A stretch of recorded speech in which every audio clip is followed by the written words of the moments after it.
Bonjour à tous, bienvenue au Café Ma Boussole Aidant, le site qui oriente ceux qui prennent soin d'un proche. Je suis Suzanne et Judith est également avec nous. Bonjour à tous. Donc aujourd'hui, on va parler de baluchonnage. C'est une pratique qui vient du Québec et qui permet de se faire relayer au domicile. L'idée, c'est de partager un café ensemble pour en savoir plus sur cette pratique qui est encore assez méconnue. Nous avons avec nous Rachel Petitpré, qui est la directrice de Baluchon France. Alizé Roth, qui est coordinatrice de la plateforme de répit Trait d'Union, et bonjour. Patricia, qui est aidante de son compagnon et qui a bénéficié elle-même du baluchonnage. Donc, bonjour Rachel, est-ce que vous pouvez nous expliquer en quelques mots votre action, s'il vous plaît? Alors, l'action de Baluchon France, c'est de promouvoir le baluchonnage en France. Et le baluchonnage, c'est une forme de répit où le professionnel va à domicile pour s'occuper du proche aidé pendant que l'aidant s'absente et quitte la maison pendant plusieurs jours consécutifs. Mais c'est le même professionnel qui va remplacer l'aidant 24 heures sur 24 jusqu'à 6 jours consécutifs. D'accord. Et pourquoi faire appel au baluchonnage? Alors, on va faire appel au baluchonnage quand il n'y a pas d'autre solution de répit possible pour l'aidant, notamment pour tous les proches aidés qui auraient à souffrir de sortir de leur maison et d'aller en établissement pour que leur aidant puisse avoir du répit. Donc, le baluchonnage s'adresse aux personnes aidées les plus fragiles de façon à permettre à leurs aidants d'aller se reposer à l'extérieur. Merci Rachel. Et Alizé, de votre côté, est-ce que vous pouvez nous expliquer comment se passe la préparation d'un baluchonnage pour que ça se passe au mieux pour l'aidant et pour le proche? Bien sûr.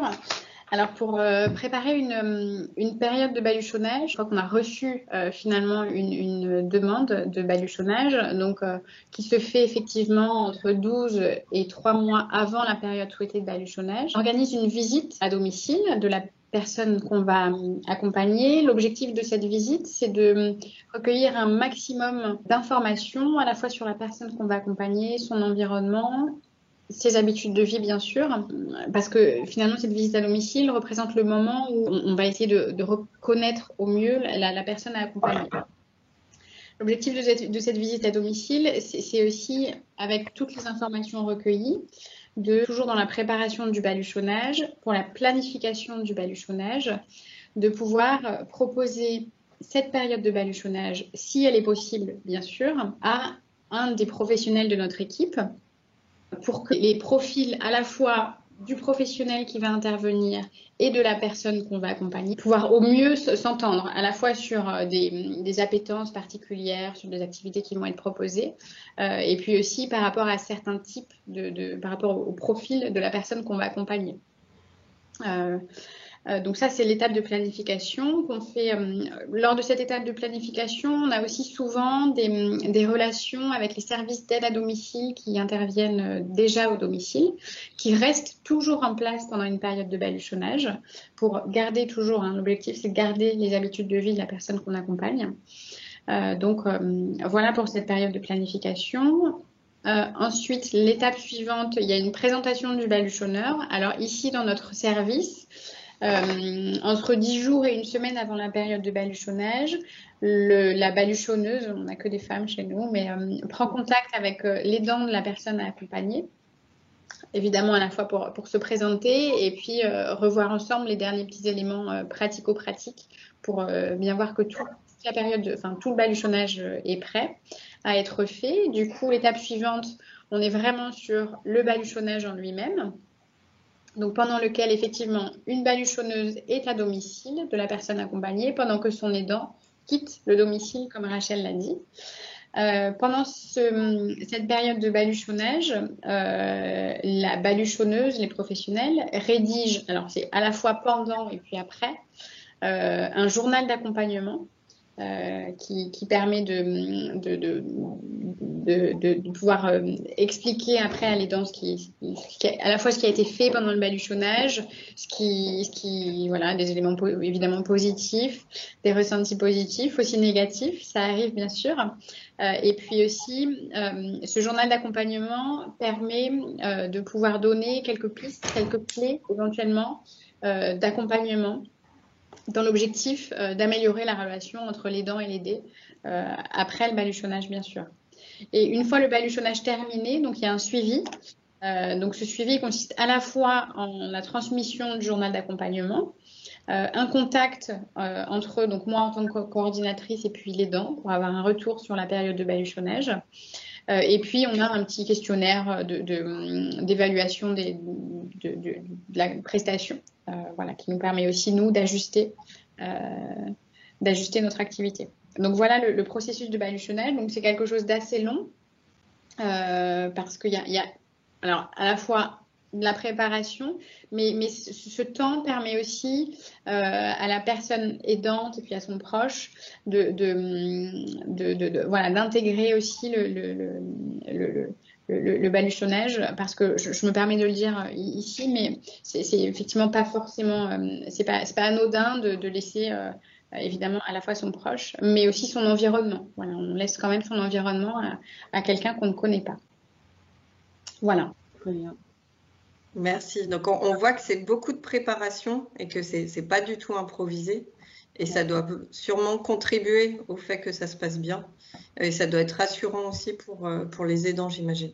Vous pouvez nous donner quelques exemples de situations d'aidants qui font appel à vos services?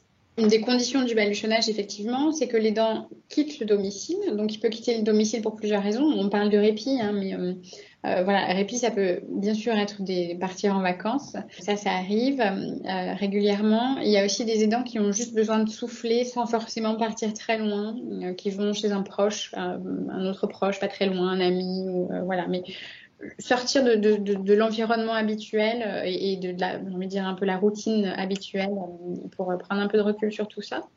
On est aussi sollicité pour du baluchonnage pour des aidants qui ont une nécessité d'examens médicaux et d'hospitalisation qui sont programmés. Voilà, alors c'est un peu à la marge, hein, mais je me permets de donner l'exemple parce que ça arrive. Donc voilà plusieurs exemples de sollicitations. Et puis sur le profil des aidants, à la fois on accompagne donc nous on est plutôt orienté personnes âgées, on accompagne plutôt des personnes âgées, mais du coup les aidants sont soit des conjoints ou des enfants aussi, des enfants dont leurs parents habitent à la maison. Voilà. Suzanne, si je peux me permettre de compléter, au niveau national, le baluchonnage se destine à accompagner toutes sortes de pathologies à partir du moment où l'aidant serait empêché d'avoir du répit parce que les solutions existantes ne conviennent pas à son proche. On peut envisager le baluchonnage. Donc, auprès justement de jeunes atteints d'autisme, de personnes atteintes de troubles psychiques, de personnes atteintes de troubles visuels ou auditifs, de polyhandicap et bien sûr de maladies neurodégénératives et toutes les maladies d'Alzheimer et dites apparentées. D'accord. Le spectre est assez large. Et du coup, pour une personne qui serait intéressée par le baluchonnage et qui nous écouterait, c'est quoi la procédure à suivre? Alors, en premier lieu, vous pouvez vous rendre sur notre site internet et j'affichais à l'écran les départements sur lesquels aujourd'hui le baluchonnage est disponible en France. Donc, à partir du site internet baluchonfrance.com, vous avez cette carte de France qui est cliquable. Donc, sur votre département, s'il est coloré, vous cliquez et vous arrivez sur la description du service de votre département. Et en bas de page, vous trouvez les coordonnées du coordinateur et une présentation complète de l'équipe. C'est-à-dire, on a mis les photos, les noms et les fonctions des coordinateurs et des baluchonneurs du département. Donc, vous prenez contact soit par mail, soit par téléphone avec le coordinateur, qui ensuite s'occupera de vous et de tout, c'est-à-dire de vous dire combien ça coûte, de vous expliquer les modalités et de vous accompagner dans la mise en œuvre. Et si on n'a pas la chance d'habiter un département où il y a un service, pour le moment, comment ça se passe? Eh bien, pour l'instant, il n'y a pas de solution. Le répit avec un professionnel unique 24 heures sur 24 n'existe pas partout puisqu'il est en phase d'expérimentation en France. Et il n'y a que 40 services en France qui ont été autorisés à mettre en place ces prestations très spéciales puisqu'il faut déroger au droit du travail. Donc malheureusement, il faut attendre encore quelques mois parce qu'il y a une généralisation qui est envisagée en 2022. D'accord, super. Merci Rachel. Donc Patricia qui est parmi nous, vous êtes aidante de votre compagnie. Est-ce que vous pouvez nous expliquer sa situation et qu'est-ce qui vous a amené à faire appel au baluchonnage? Oui, alors je suis donc compagne d'un monsieur de 74 ans qui est atteint d'Alzheimer, donc depuis quelques années progressivement, qui est encore assez autonome, c'est-à-dire au niveau de sa personne, mais qui est très anxieux et qui ne peut plus rester tout seul. Donc quelques heures dans la journée, mais une journée entière, ce ne serait pas possible. Donc c'était très contraignant pour moi, d'autant que alors on est un couple qui a gardé chacun son domicile. C'est-à-dire moi j'ai un appartement à Rouen, pour ceux qui connaissent Rouen, et lui il a une maison qui est à 50 km à Dieppe et on navigue entre les deux. Donc, comme il avait été évoqué tout à l'heure, en fait, c'était pas pour partir en vacances la première fois où j'ai fait appel au baluchonnage. Et je vois Madame Roth qui sourit parce que, en fait, donc, mon compagnon va en accueil de jour le mercredi et le vendredi, donc au village des Aubépins. Donc, ça a facilité effectivement beaucoup toute la préparation et la prise en charge de ce baluchonnage puisqu'on se connaissait déjà avant. Et donc, ça m'a permis, moi, de rester 4 jours chez moi, donc à Rouen, pendant que la baluchonneuse était avec mon compagnon, donc à Dieppe, dans sa maison à lui. Et bon, ça m'a permis, entre autres, de faire des travaux, peu importe, mais c'était aussi une façon, moi, de me retrouver un peu en dehors de ce contexte très, très difficile à vivre, sachant qu'il a appris assez récemment que c'était la maladie d'Alzheimer et qu'il le vit très très mal. En fait, il voyait bien qu'il perdait certaines capacités puisqu'il avait, enfin, il était directeur, donc il avait des capacités et il a compensé longtemps avant de se rendre compte et d'accepter. En fait, il était dans le déni. Donc c'est vrai que ça, on a vécu une période assez difficile. Là maintenant, voilà. Le baluchonnage, évidemment, je souhaite y faire un nouveau appel. Je dirais que pour pour Rachel, et ben, effectivement, ce qui est regrettable, c'est qu'il y a beaucoup plus de demandes que d'offres. Et donc, du coup, bah, pour mes vacances de cet été, je m'y suis prise beaucoup trop tard parce qu'il faut pouvoir anticiper. Donc, c'est quelque chose, je pense, qui sera développé de plus en plus pour le bien-être de tout le monde, à la fois des aidants et des aidés. Pour mon compagnon, ça s'est vraiment très, très bien passé. J'anticipe peut-être sur ce qu'on voulait me poser comme question, mais autant au départ, il n'était pas du tout d'accord, puisque ça supposait me laisser partir alors que je suis sa béquille, hein, si on peut dire ça comme ça. Et donc, par chance, avec Madame Roth, etc., comme il la connaissait, on a pu mettre en place ceci. Et ça s'est vraiment très, très bien placé. Une fois qu'il a été en compagnie de Nathalie, puisqu'il s'agissait de Nathalie, j'ai eu des photos régulièrement, etc. Et ça s'est très bien passé. Et il est prêt, du coup, à recommencer, ce qui, pour moi, est une vraie délivrance. Voilà. Merci beaucoup. Et quand on a préparé ensemble ce café, Patricia, vous me disiez que le retour après le baluchonnage n'était pas forcément évident. Est-ce que vous pouvez nous en parler? Alors, effectivement, ça n'a pas été forcément facile dans le sens où, alors, je ne saurais dire si c'est parce que c'était une façon pour lui de me montrer qu'il n'était pas content que je sois partie. Même si ça s'était très bien passé. Je me suis posé la question après notre coup de téléphone, justement, ou si c'est parce que je l'avais déjà constaté avec la plateforme de répit à laquelle je fais appel sur Dieppe, une après-midi par semaine.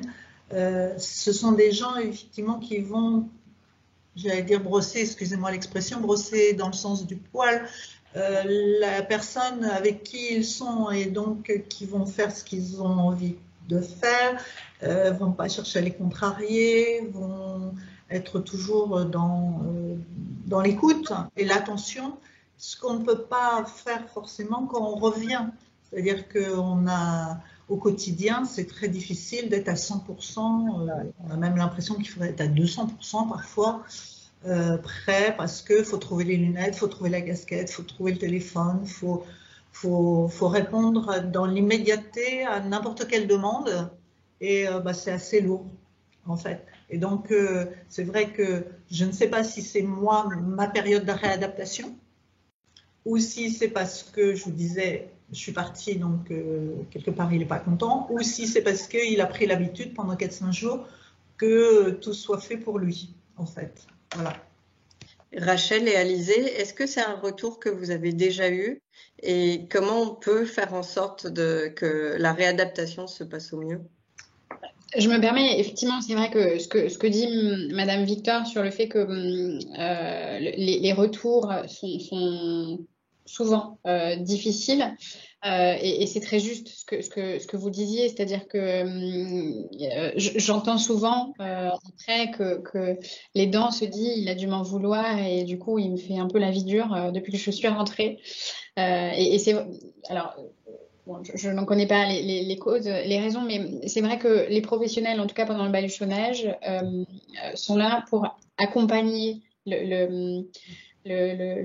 personne et sans les contraintes du quotidien, j'ai envie de dire. Donc c'est vrai que du coup, le baluchonnage, il est bénéfique pour les aidants parce qu'ils peuvent prendre du répit, mais souvent aussi, on se rend compte qu'il est bénéfique pour les aider parce que c'est aussi pour eux un changement du rythme et sur des choses finalement qui sont presque que positives, ce qui leur est proposé, presque que positif, et aussi parce qu'ils ont quelqu'un qui est disponible tout le temps pour eux.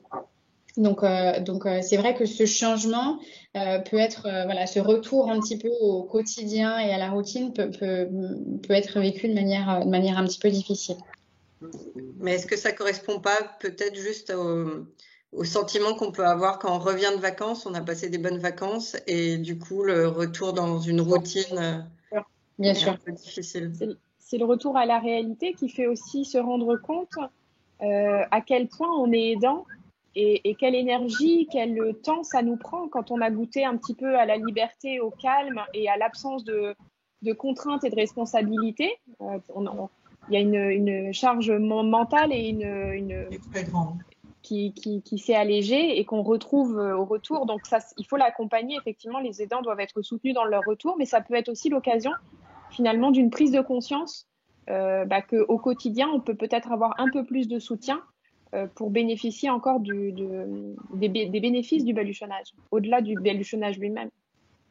C'est ce qui va d'ailleurs être conseillé éventuellement proposé dans le journal d'accompagnement. Et Rachel, j'ai une question un peu terre à terre. Ça coûte combien le baluchonnage? C'est une question essentielle. Le baluchonnage, ça coûte autour de 650 € par 24 heures pour sa mise en place, parce qu'il y a le salaire du baluchonneur qui est bien sûr un professionnel formé, mais qui est en plus un professionnel accompagné. C'est-à-dire qu'au cours du baluchonnage, le baluchonneur n'est jamais seul puisqu'il a une permanence téléphonique, c'est-à-dire son coordinateur qui est disponible 24 heures sur 24 pour le soutenir s'il y a des décisions à prendre ou des difficultés qui sont rencontrées. Donc forcément, ça se paye. Et puis le travail de préparation et d'accompagnement, ça représente un temps certain aussi pour le coordinateur qui doit également être rémunéré. Donc l'ensemble fait 650 € par 24 heures. Et en moyenne, en France, le reste à charge pour les familles est autour de 50 € par 24 heures. Ça veut dire que le reste du chemin, de 50 à 650 € par 24 heures, il a été trouvé auprès d'organismes financeurs par les services eux-mêmes pour l'instant. Puisqu'aujourd'hui, les dispositifs de droit commun, l'APA notamment et la PCH, ne financent pas pour l'instant cette forme de répit.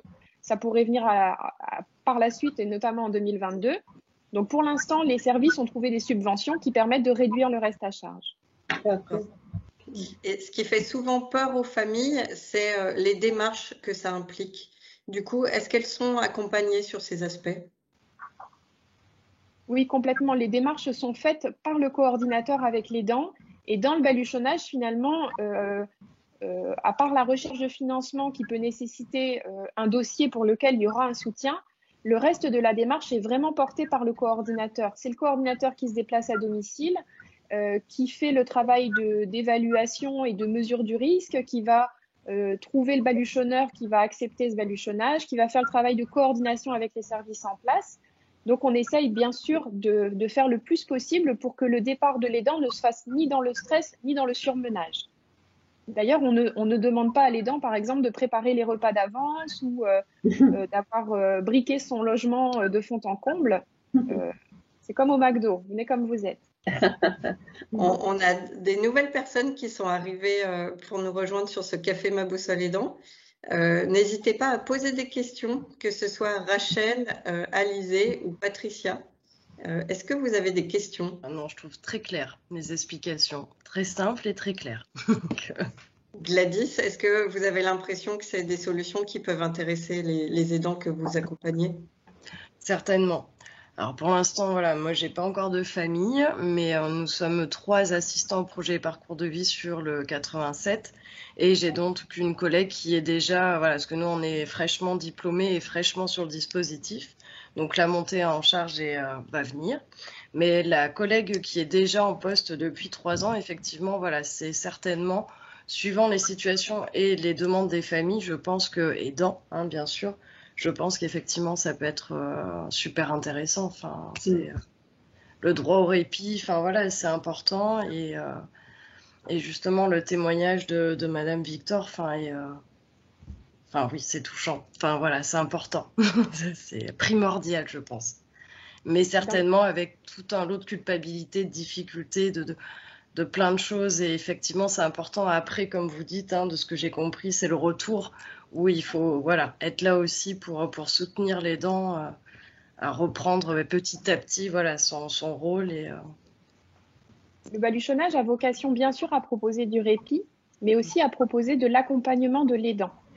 Donc, c'est de dire on a une chance inouïe finalement en tant que professionnel de prendre la place de l'aidant plusieurs jours consécutifs, 24 heures sur 24. Donc, tout au long du processus de baluchonnage, on lui demande qu'est-ce qui est difficile pour vous? Qu'est-ce qui vous pèse le plus? Qu'est-ce qui vous fatigue le plus?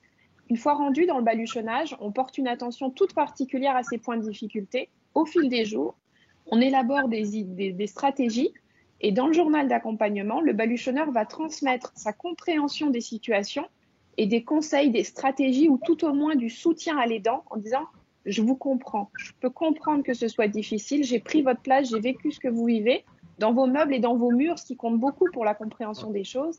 Et voilà ce que j'en pense, voilà ce qu'on peut vous proposer, voilà ce qui existe autour de vous. » Donc, au-delà du répit, de la petite période de répit qu'on offre, on espère que les effets du baluchonnage vont se proposer longtemps à l'aidant dans le maintien à domicile de son proche. Oh, c'est super, c'est vraiment... C'est important. Effectivement, ouais, c'est précieux d'avoir le retour de quelqu'un d'autre, mais dans les mêmes situations, et en se mettant vraiment dans la peau de l'aidant, même s'il n'y a pas la même relation. Mais c'est intéressant d'avoir un regard croisé sur des situations du quotidien. J'ajoute Marie Gendron qui a créé le baluchonnage au Québec en 1999, qui était infirmière de métier, dit c'est normal que l'aidant il sache pas, c'est son premier. Et le baluchonneur, lui, il en a vu, il a 25 ans d'expérience dans l'aide à domicile, dans l'accompagnement. Donc il a plus de chances d'avoir croisé déjà ces difficultés-là. Mais elle dit, l'aidant, il ne sait pas, c'est son premier. Je trouve ça très juste. C'est sûr. Evelyne, est-ce que ça vous parle, vous, pour Oui, d'autant plus que ma maman traverse une période très difficile. Ma maman a 88 ans. Et justement, à ce sujet, elle est partie 8 jours en maison de repos pour me soulager. Parce que c'était très lourd, quoi. Ça devient très lourd. Elle a baissé au niveau intellect et cognitif et tout ça en l'espace de quelques semaines. Elle a vraiment baissé très vite. Et j'ai vraiment été prise au dépourvu. Et à la suite d'un séjour à Pellegrin, suite à une chute, il y a un organisme qui est venu la ramener de Bagatelle à Bordeaux, la maison protestante de santé. Et donc, ils sont venus me faire un compte-rendu médical du séjour de maman. Et ils ont envoyé une personne quelques jours après pour les aidants, justement, pour le maintien des personnes à domicile, des personnes âgées à domicile.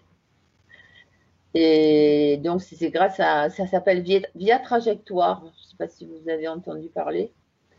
Et c'est cette, donc, j'avais demandé, moi, de partir en vacances au mois d'août, les 2 premières semaines d'août.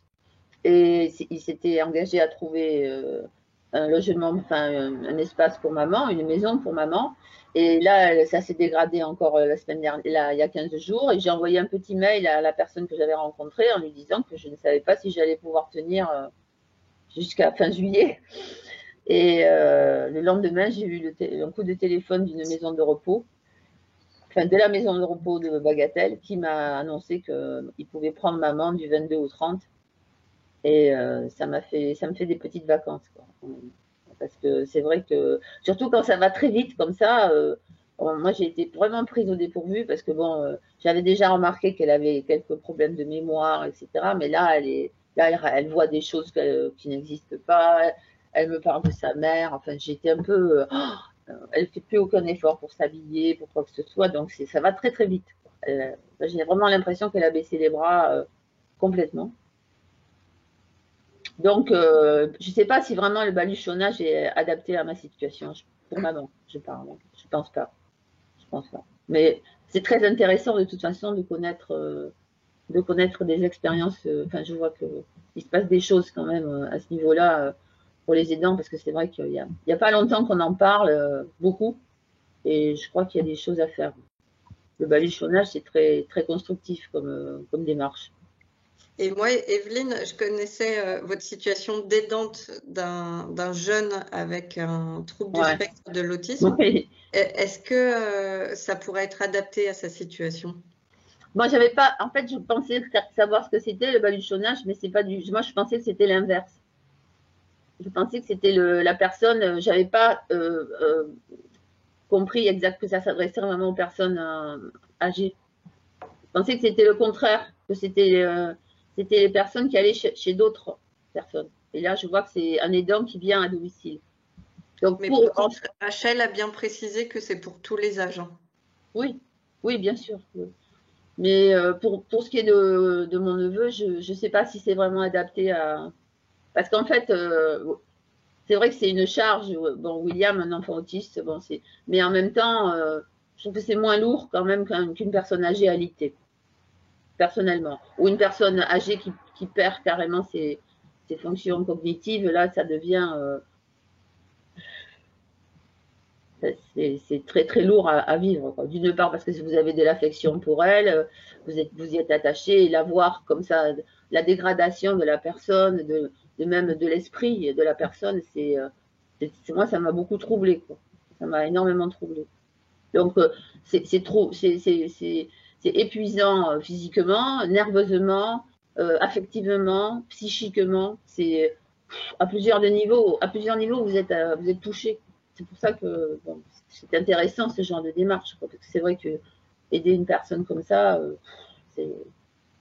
A priori, on ne baluchonne pas chez les personnes qui sont capables d'habiter seules. Bien sûr, oui. Voilà, donc on baluchonne à partir du moment où il y a un aidant qui a besoin de s'absenter. Donc en général, en très grande majorité des cas, l'aidant habite avec l'aidé au quotidien. Voilà, c'est ça. Alors, il y a des exceptions, hein, parce qu'évidemment, quand une fille passe chez sa maman 3 fois par jour pour favoriser son maintien à domicile, on s'entend qu'elle ne peut pas partir en vacances 2 semaines. Donc, le baluchonnage se justifierait. Ouais. Mais on ne baluchonne pas pour rompre l'isolement d'une personne handicapée ou âgée. On baluchonne pour remplacer les Voilà, c'est ça.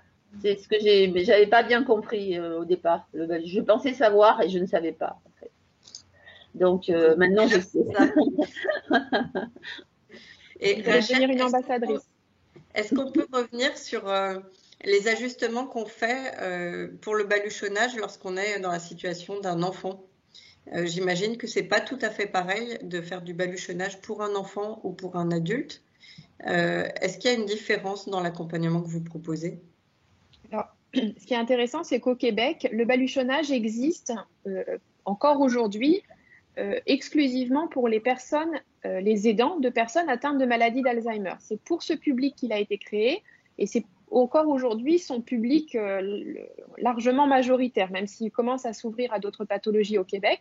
Mais on se posait la question justement, moi j'avais la conviction qu'en décollant du Québec, le baluchonnage en France pouvait atterrir et s'acclimater à toutes sortes de publics.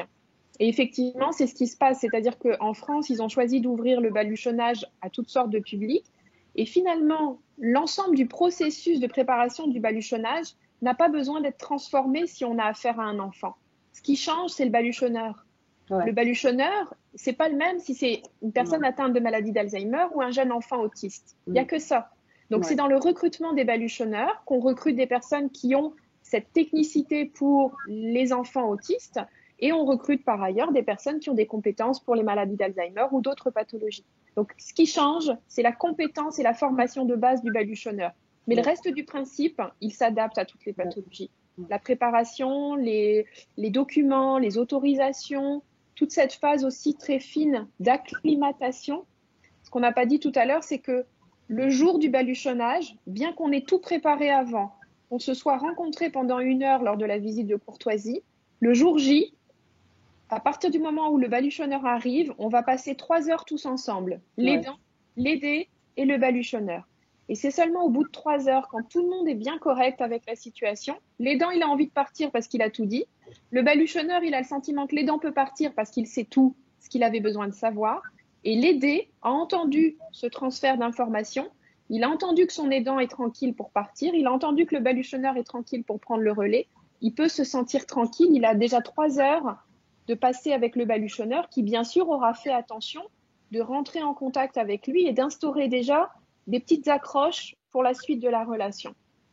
Donc, une transition qui est très importante au début du baluchonnage et qui permet que l'ensemble de la prestation se déroule bien. C'est bien. C'est super rassurant. Oui. Oui. Est-ce qu'il y a d'autres questions? Je ne sais pas, on m'avait demandé de parler de la famille et éventuellement de l'appel à d'autres personnes de la famille pour garder. Je ne sais pas si c'est toujours d'actualité. Patricia, si vous voulez nous en dire plus, on vous écoute, oui. C'est-à-dire qu'en fait, c'est vrai que la famille, c'est bien. Ça a eu vraiment un bon... je dirais que ça a été important au début parce que ça leur a permis, en se retrouvant tout seul avec lui, alors il a une fille et une sœur, et en fait, tout le monde était dans le déni jusqu'au moment où ils se sont retrouvés, confrontés pendant quelques jours. Voilà. Où moi, je me suis absentée, alors pas en vacances, mais j'allais au chevet de ma sœur qui était opérée. Et donc, ils ont été obligés de prendre en charge leur père ou leur frère. Et c'est là qu'ils se sont rendus compte, effectivement, que il y avait une maladie qui existait et qui moi, m'impactait au quotidien. Parce qu'en fait, ils ne comprenaient pas mon sentiment d'épuisement, de fatigue, de stress, etc. À ce que je vivais au quotidien. Et alors le baluchonnage, du coup, c'est super, hein, puisque ça permet d'avoir une organisation. Mais je dirais que le fait de me trouver en situation d'urgence à partir, le fait d'avoir fait appel à eux, ça a permis j'allais dire, globaliser la réflexion de toute la famille par rapport justement à la maladie, par rapport au baluchonnage, par rapport à la maison de retraite, hein, tout simplement, l'accueil du jour, etc. Et donc, voilà, c'était ce petit point-là que je voulais soulever par la question qui m'avait été posée. En fait, ce qui est intéressant dans les deux cas, c'est de croiser les regards sur la situation, que ce soit avec le baluchonneur qui apporte un regard professionnel ou que ce soit avec la famille qui va se rendre compte aussi de la gravité de la situation. Parce que c'est pas pareil de venir 2 heures voir comment ça se passe et d'avoir la charge de 24 heures sur 24. Et effectivement, c'est hyper important de croiser les regards là-dessus. Surtout la compensation que certains malades sont capables de mettre en place pour leurrer l'entourage. En plus, oui. Ça arrive. Ouais. C'est vraiment extraordinaire ce que Les ressources. Oui, les retours. Voilà, c'est vraiment quelque chose qu'il faut avoir à l'esprit. Ouais. Et du coup, c'était très lourd pour moi parce que, en fait, j'étais pas reconnue comme aidante. Et Donc, effectivement, tout ce qui est baluchonnage et autres, et qui permet à l'aidant d'être reconnu déjà, c'est énorme. Et en plus d'être aidé, je pense que là, oui, il y a ça au fond de l'aidant. L'aidant, c'est vrai que c'est lourd à porter. Il y a ça aussi à porter, c'est que personne ne vous, c'est pas qui vous font des compliments, mais disons qui considèrent qu'il faut quelqu'un auprès de cette personne et que c'est vous en l'occurrence. Et c'est normal quoi que vous soyez là, alors que vous avez une vie, vous avez des envies. C'est pas parce que vous habitez sous le même toit que vous êtes forcément au service de l'autre, l'un au service de l'autre. Ça marche pas comme ça. Hein. C'est souvent ce que la famille pense, quoi. Ils ne le pensent pas, ils ont l'impression de le savoir, quoi. C'est entendu, quoi. Pour eux, c'est normal. Normal. Non. Je crois que votre réaction, Evelyne, elle parle beaucoup à Patricia. Mais oui. Tout à fait. D'être confronté à des professionnels comme vous, c'est réconfortant. Bah, oui, ça fait chaud au cœur des professionnels, oui, ça fait, parce que ça nous aide beaucoup. Hein. Oui, tout à fait. Ouais. Merci. Voilà. Merci, Madame Victor, pour votre beau témoignage.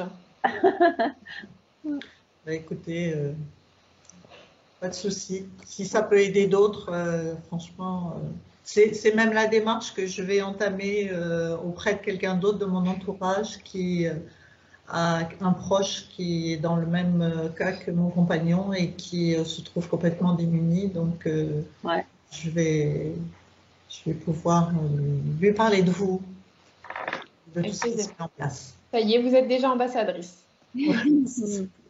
Bon, on ne veut pas vous mettre la pression, Rachel, mais j'ai l'impression qu'il y a beaucoup d'attentes sur le baluchonnage. Et on a hâte de voir ce service s'étendre. Tout à fait. Je comprends parfaitement. J'ai moi-même beaucoup de frustration à annoncer à quelqu'un qui n'a pas de service dans son département, alors qu'on sait faire, mais que c'est sûr qu'il fallait le temps d'expérimenter cette dérogation au droit du travail, parce que c'est pas rien de faire travailler quelqu'un 24 heures sur 24, 6 jours consécutifs. Donc c'est normal d'y aller prudemment et d'évaluer les choses. Mais heureusement, les conclusions sont favorables, donc ça devrait s'améliorer et on devrait pouvoir répondre favorablement sur tous les départements d'ici quelques mois. D'accord. Progressivement quand même. Ouais. Une très bonne nouvelle. Merci à tous.